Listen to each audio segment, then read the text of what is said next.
Good evening, everyone, and welcome to the Haverhill Journal Live for Monday, June 15th, 2020. I'm Lindsay Paris, here with you tonight, live from the HC Media studios. HC Media is now bringing you the Haverhill Journal Live at 7 p.m. on Monday nights. Right now, this show is live streaming on Channel 22 in Haverhill at haverhillcommunitytv.org and on the HC Media Facebook page.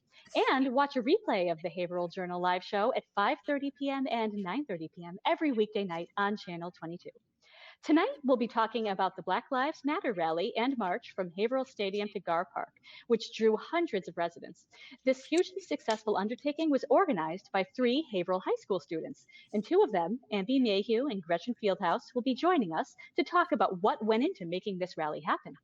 After, we'll be joined by Haverhill Farmers Market organizer Jeff Grassi, who is going to tell us everything we need to know about the farmers market reopening on June 27th. But first, every week, Mayor Jim Fiorentini is joining us to give us the latest update on the pandemic impact here in Haverhill. Mayor Fiorentini, thank you so much for being here. Well, thank you very much for inviting me, Lindsay. You've got an all-star cast tonight.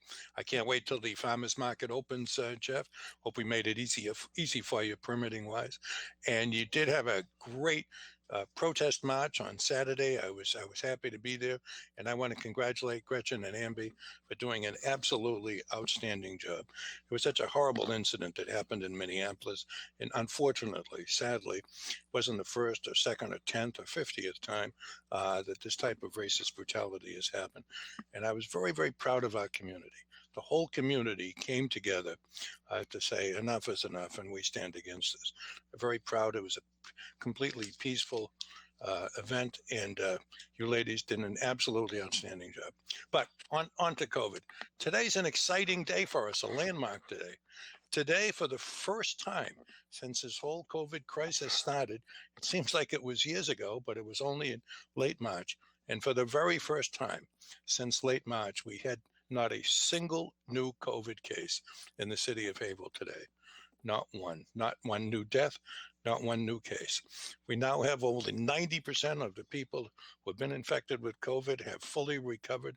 We have only a few people left who are still trading, somewhere around 50 or 60 people. And this is an outstanding day. Now, this didn't happen by accident. As I've said before, it happens because people wear masks, they socially distance, they take all of the precautions we've asked them to take. And I know this has been very, very difficult for the people out there who are listening. People have lost jobs. They've had to distance themselves from their families. I know I have. People have died. 59 of our residents have died. And sadly, most of them died alone without being able to see their family. So it's been an enormous sacrifice, but there's no question we've made tremendous progress. Once again, though, I have to ask all of you, it didn't happen by accident. It happened because we took precautions. None of us want to see a second wave. So I've got to ask all of you to continue to take precautions, continue to keep your distance, and by all means, when you go out in public, wear your mask. I was very, very happy that at the march on Saturday, almost everybody wore a mask. And I want to congratulate you ladies again for a great job. And I want to congratulate the people of Haverhill for an absolutely fantastic job in this COVID-19 crisis. Thanks, Lindsay, for letting me on. Now I'm going to go and announce it to the rest of the world, but you get the scoop, Lindsay. Fantastic news. No new cases here in Haverhill of COVID-19. Hopefully we can keep that trend going. Well, there'll be days when it goes up. There'll be days when, I said right at the beginning, there's going to be good days and there's going to be tough days. And that's really a metaphor for life. And that's what this is going to be. There'll be days when there'll be more COVID-19. But this is absolutely a tremendous day today.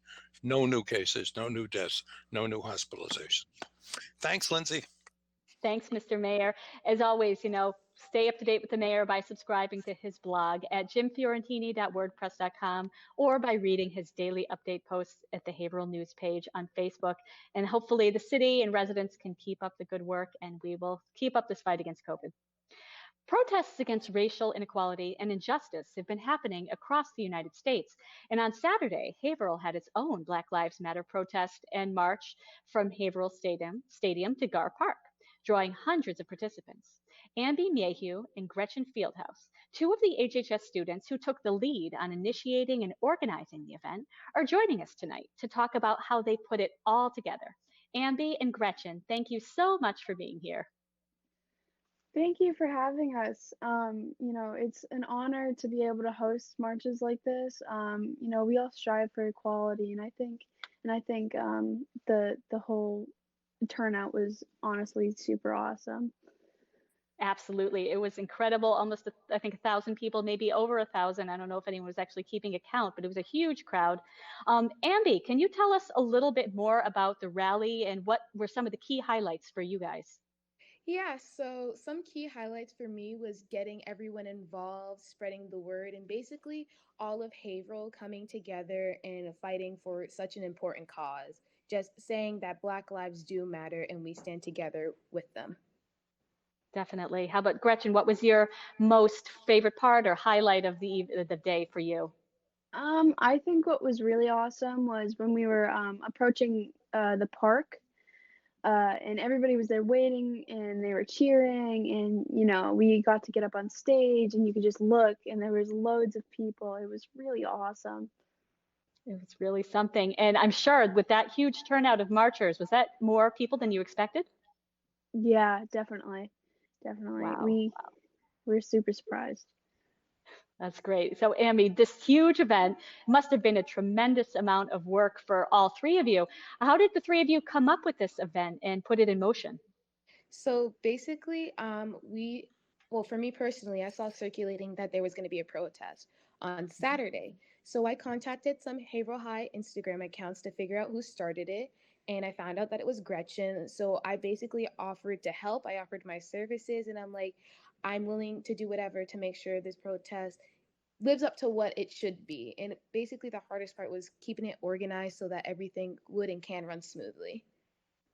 Definitely, that's a challenge for adults, let alone, you guys, your high school students at Haverhill High School, and also your third partner, Alice, was a big part of it, I know as well. She couldn't be here tonight. But I wanted to ask both of you, how has organizing this rally impacted you? I mean, how has it been? Do you plan to stay involved in working on these community justice issues in the future? Gretchen, we'll start with you. I definitely it's impacted me because it showed me that Haverhill can actually be a community. Like that was one of the first times I've ever seen like Haverhill be that lively. It was honestly like it changed me. It changed the perspective that I had on Haverhill definitely. And I think we're definitely gonna try to get the community together more. Fun events like cookouts and everything like that. We're definitely gonna take more steps towards a better world and a better Haverhill. I think that's a fantastic idea. And as a high school student, do you feel that maybe now you know the power that you have to bring people, out of their homes to get involved in this? Whereas, some may say, I couldn't do that, but now do you have that feeling that now I can do this and I can build on this and bring my community together? Yeah, definitely. What I'm gonna say for all the high school students out there, you can do anything you put your mind to. Uh, just because you're a high school student doesn't mean that it's you're housebound. You can do stuff that benefits your community. Amby, how about yourself? Do you have the same sorts of feelings as Gretchen? How did this kind of impact your life? It makes me want to participate more in the community and be even more aware to things not only going on here, but in America itself. I want to continue working as an activist for Haverhill and also as for everywhere else. And I want to show the youth the same as Gretchen that you can vocalize your opinions, you can get stuff done, and your voice can be heard. I love it. So cool. So do you guys have any plans yet, or are you still kind of in the planning stages of what comes next?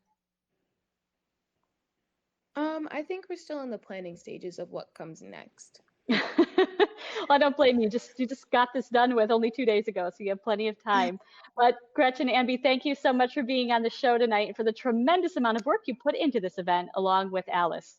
Have a good Yeah, night and thank you for thank you being so here. much. Thank you. HC Media was at Gar Park on Saturday to film the rally. Watch for the full video coming soon on HC Media's website and playing on Channel 22. The beginning of summer carries the promise of fresh, locally grown produce, and so many of us wait with delightful anticipation for our first trip to the Haverhill Farmers Market each season. This year, the farmers market faces new challenges presented by COVID-19, and they are taking special precautions for their opening day on June 27th.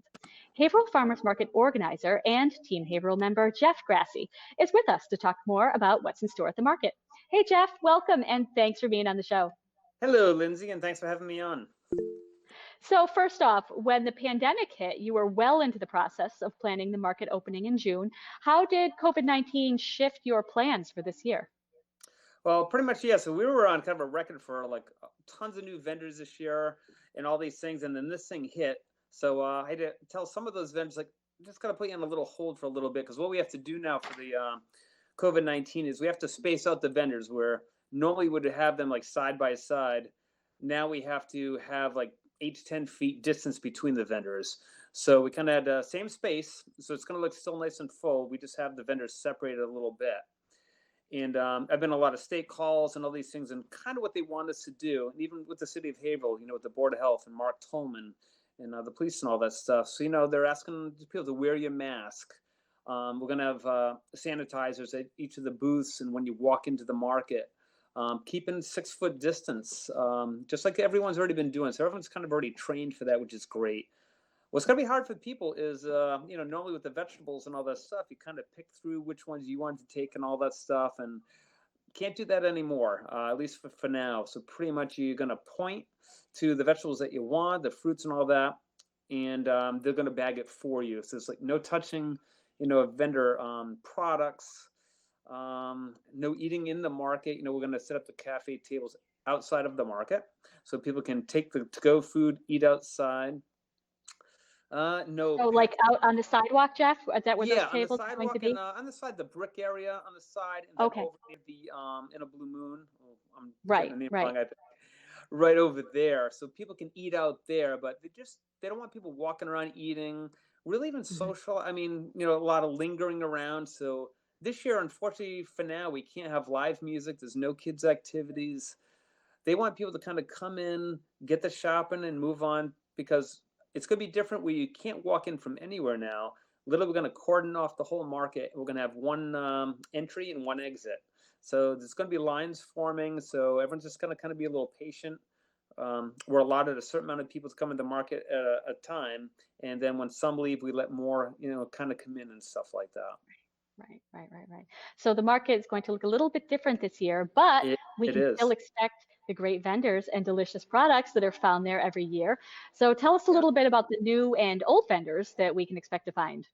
Same old great vendors. We got our farms and all that stuff. We've got all the Carolyn's Farm Kitchen. Of course, we have Al from On Edge Sharpening, who Oh, I sharpens love Al. everyone's Yes. tool. Everyone loves Al, and he's a tremendous help to me at the market. He comes around 6 in the morning and helps me set up and stuff like that and break down. So he's a rock star to me. And we have other Mhm. great volunteers as well.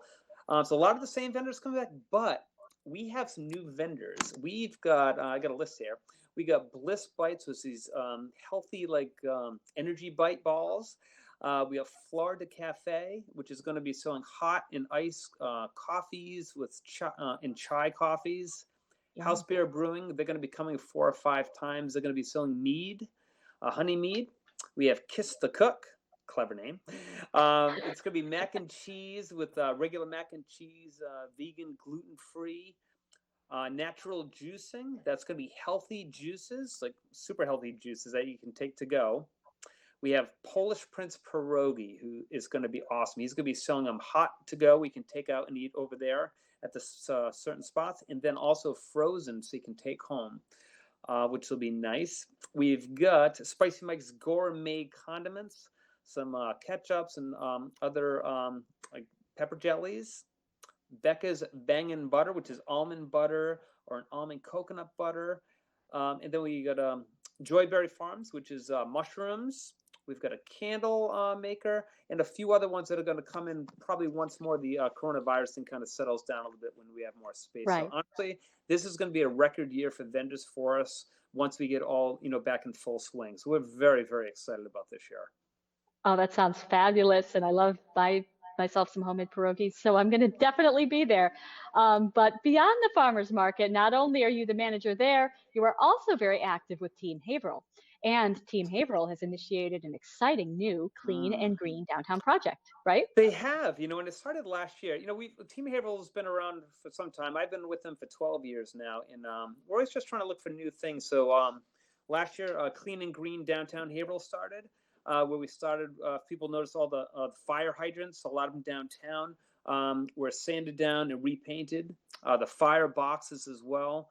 So we did those, and then this year we've already done a few things for 2020. We've done right next to the switchboard mural.